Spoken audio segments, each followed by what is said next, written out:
Welcome back to That Dad Guy. It is March the 6th, 2025, and we are continuing to explore my father's stamp collection, specifically looking at the Americas. He has a binder that says Americas, anything but Canada and the US, and we've been going through that chronologically. And today we are hitting another country and doing a little bit of history behind it once again before showing you the stamps that he has, and then the stamps that I've been able to acquire since getting the collection as well.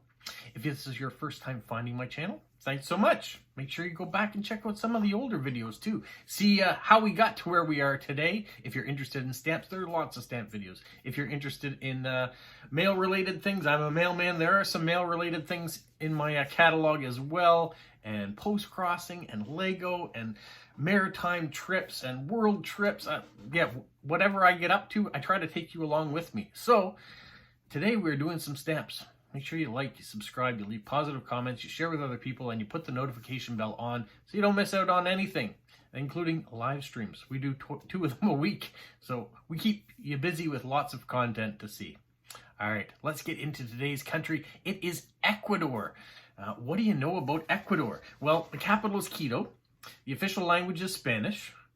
It has a US dollar as its currency. Its motto is Lord, Homeland, and Freedom. And it is one of 17 mega diverse countries in the world. We've already tackled another one of those on the list of 17. So what does it mean? It means that it has the most endemic species of plants and animals in its country. And so it is rich in natural resources and protected items, as we shall see going forward here. But let's delve back into the history first. Its first people. The Paleo-Indians, near the end of the last glacial period, arrived in about 16,500 or 13,000 years ago, somewhere in that range. They migrated down by the water, by the land, and called this area home, as well as some of the other areas in South America. And in the 15th century, the Inca Empire came up and tried conquering the people in that area. It took them two royalties, so it took a little while for them to subdue the locals and try to get them to fall under Inca rule for the Inca Empire. And I'll show you the map there of how it expanded up from Peru all the way through Chile and all sorts of along that Pacific coast. It wasn't easy, though, for the Incas to subdue, and so what they ended up doing was deporting a lot of the people, displacing them back to Bolivia, Argentina, and then bringing in subjects that were more loyal to them to stop future uprisings and rebellions. And some of those really resistant to any change, like the Amazonian people, kind of went further back into the jungles, into the mountains, and kept on resisting. In 1463, Ecuador officially became part of the Inca Empire, but the Amazonian people, like I said, and the other indigenous tribes close to the coastal areas resisted by having guerrilla warfare. They even resisted when the Spanish showed up. But before the Spanish showed up, disease showed up from the Europeans. So whatever they brought to their exploration of Central and Southern South America, the disease spread through the tribes and spread all the way into Ecuador as well, killing off a lot of local tribespeople, including a couple leaders. So it caused a civil war vacuum because a couple of the leaders died. And so a northern tribe came down to prey on the royal family of the southern tribe and kill them off. And when the Spanish showed up, they said, you know what, come on down, we're going to reward you. And so the leader of that northern tribe came down, and they gave him a nice big room full of gold, and then he was strangled to death. That's how the Spanish kind of put their mark on, we've arrived now, the Inca Empire is dead, and the Spanish are taking over. Kind of a brutal story in how they came into play, but the Incas were just as brutal when they came into the region too. So the Spanish arrived in 1532. So the disease spread through the tribes and killing off a lot of people. And then the Spanish arrived, set up port. In 1563, Quito became an important part for Spain, became a administrative city region for the Viceroyalty of Peru, and then later the Viceroyalty of New Granada. In 1797, the Riobamba earthquake happened, causing over 40,000 casualties. 1809 was a remarkable time for the area, very important. Ecuador called for its independence from Spain on August the 10th. A new government was formed. It was called the Light of America. That was the English translation. It lasted 2 months before it went back to being ruled by Spain once again. But it was the first to say, listen, we want independence, and the ripple effect started to happen throughout South America. In 1820, the first territory within Ecuador got its independence. 1822, the rest of Ecuador got its independence. And Antonio José de Sucre, a Venezuelan general who became a future Bolivian president, helped defeat the Spanish near Quito. And they joined the Republic of Colombia. So this whole region became the Republic of Colombia. In 1830, Ecuador got its official independence. 1832, it annexed the Galapagos Islands. So now when you go to Ecuador, the Galapagos Islands are part of it. They have been ever since 1832. 1851 was the abolishment of slavery in Ecuador. 1857, the indigenous people became equal under the law, so that was an important step too in their democracy of all people. In 1895, they had the Liberal Revolution. Eloy Alfaro reduced power of the clergy and reduced the power of the conservative landowners too. So a big shift of who had the say and who had the power happened in 1895, and that stayed until 1925 when there was a military revolution. During the next number of years, a few different dictators came into play, and it changed between the 1930s and 1940s. So a good 15 or 20 years, they had different dictators coming and going, military presence. In 1941, there was a war between Ecuador and Peru below. And these lines have been murky for a very long time. They said that Spain gave Ecuador rights to part of it, and Peru said no, they had rights to it, and so there was a war. And in 1941, the United States and a couple other Latin American countries put pressure on them to stop the war, focus on the bigger picture. World War II was taking place at the same time, and the territory that Peru had taken over, the Allied forces said, it's yours, you keep it, this is where the line is going to be drawn, and Ecuador was forced to stop the war. But they didn't stop thinking about that as being their territory. In 1944, Carlos Arroyo del Rios was removed as dictator. During the 1960s, foreign investors started to come in trying to take control of oil and take natural resources out of Ecuador and make it more profitable as an economy. In 1972, the Andean pipeline was completed, which brought oil from the east side of the Andes to the coast, making Ecuador the second largest oil exporter in South America. In 1978, Quito and the Galapagos Islands were the first two listed properties on the UNESCO World Heritage Site list of important places to see. So they were the first two. In 1979, Jaime Rondaldos Aguilera became first elected president, ending the military rule that's been there for the last decade. But he died in 1981 when his plane crashed near the Peruvian border. They said due to rain, but there is speculation that, and there was an investigation that he was assassinated, that the CIA had an involvement in it. They didn't like his reformist policies, and two key witnesses during the investigation didn't get to testify because they mysteriously had car accidents and died. So, interesting story in around 1981 in Ecuador. In 1996, I like to do these nice stories after we've had a bunch of political changes in the country. Ecuador got their first Summer Olympic medal. It was a gold medal in the 200-kilometer walk by Jefferson Perez. So there's a picture of him at a later date, but he was their first Olympic medalist. So that is a brief history of Ecuador. I wanted to focus a little bit more on the Inca period there, because sometimes I start with the European involvement in the country, and we forget about how important the Incan Empire was to that part of the world, and how sophisticated they were too. The cities they built, the infrastructure and roads that they built, all the tools that they had, even though they weren't using modern technology to build them. So pretty incredible.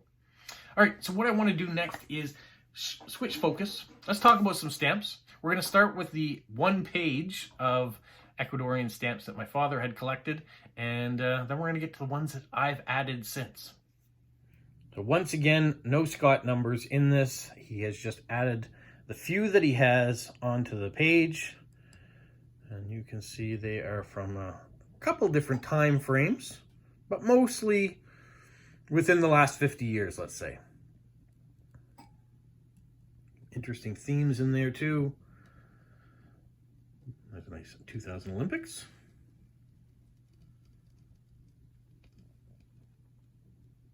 And so yeah, so that's what he has. And then I went, when I was at the stamp fair, I was able to acquire some pages. So you can see some earlier stamps here, number 12 and number 13 issued stamps. Get to see the importance of some of the generals and some of the leaders that they've had.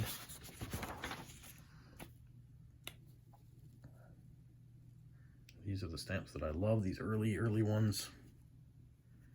The plate images that are on them.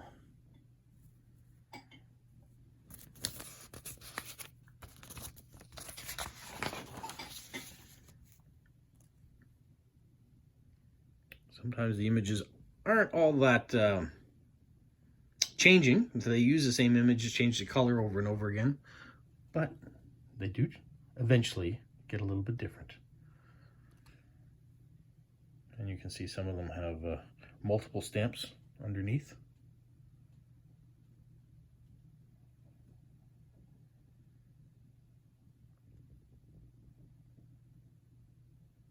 Beautiful mountains, the volcanoes that are there, well depicted on their stamps.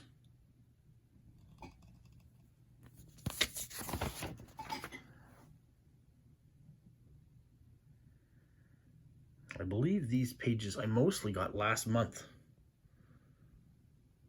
What I try to do now is when I go to the stamp fair, I'm either looking for themes that I'm using for my giveaways, or I've got country lists that I know that I'll be talking about in the next month or so that I start to look for stamps from.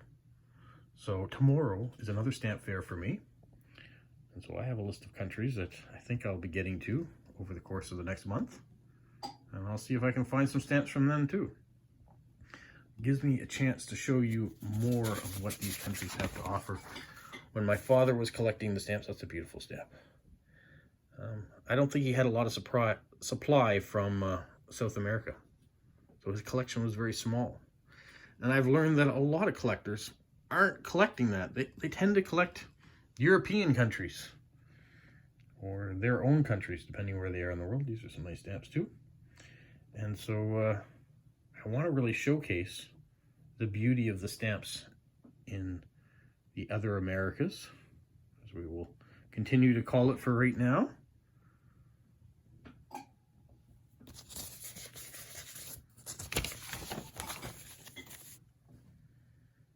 These nice air postage stamps, beautiful images on them.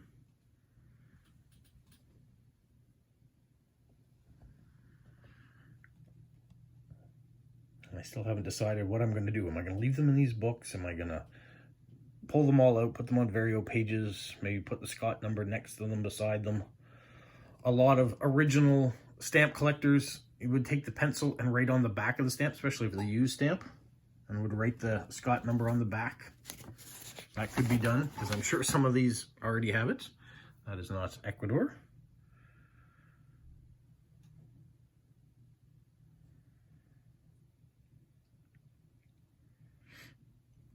as you will see in a minute, any stamps that I did have that weren't on these pages, I have put them in Vario pages.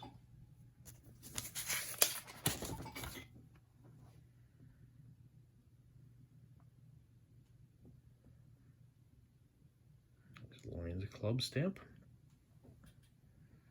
Another big, beautiful stamp. Showing you some of the species that live there. Here you can see the butterflies. Some airmail stamps again. This one I believe is a duplicate. There probably are a few duplicates here. Nice big stamps here. You can see the close relationship that it has with the United States. Ever since 2000, they've been using the American dollar as their currency. And that was to stabilize massive debts that they were having at the time. And then here's the single Vario page that I have. Another duplicate there.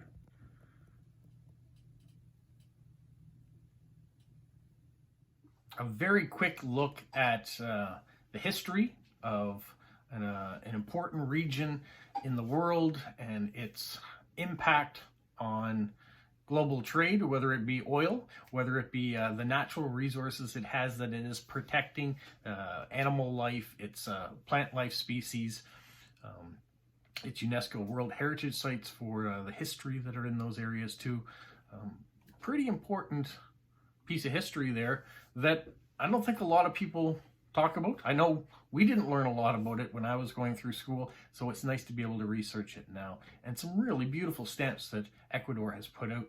So if you don't have them in your collection, not really that expensive to get. If you get a supply, whether it's going online and buying them, whether you have a stamp show that you can go to, that people are selling off pages in books. That's what these were. These were pages in a 15-cent binder, which means every stamp in the binder was 10 or 15 cents.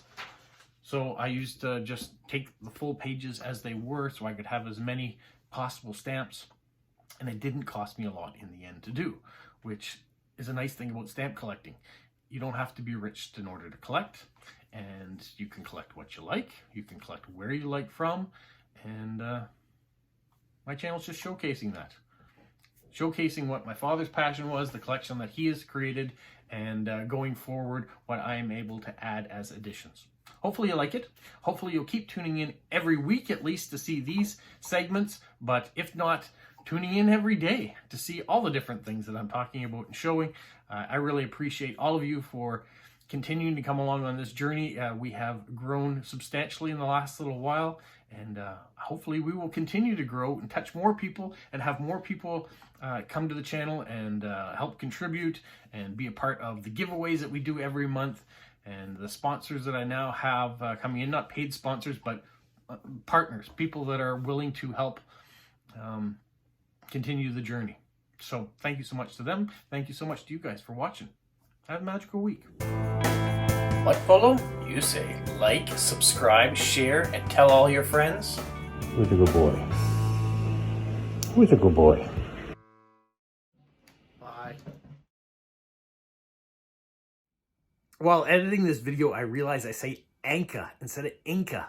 So I do apologize that I have said it incorrectly several times in this video, and I'm not sure why. I know I've already shown you a lot of stamps in this video, but isn't this a beautiful one?